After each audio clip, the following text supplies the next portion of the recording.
भुलाइल बाकी अंगूठी ये सरावा जो हाथ का बारा टैची बितरावा सिकड़ी हेराइल बाकी अंगूठी ये सरावा जो हाथ का बारा टैची बितरावा काहे तारा आंगन में लटक गइल लोला लटक गइल लोला ए जीजा छूटा पसीना गर्मी होला जीजा छूटा पसीना गर्मी होला जीजा जाई बाजार ले आई एगो कोका कोला ए जीजा जाई बाजार ले आई एगो कोका कोला ए जीजा जाई बाजार ले आई एगो कोका कोला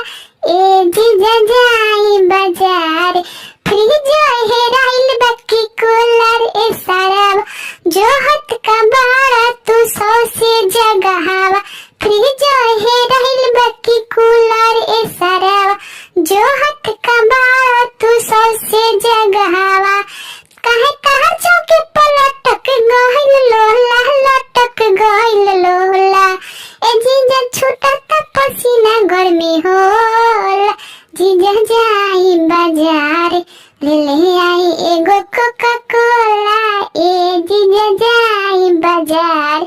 ले आई एगो कोका कोला ए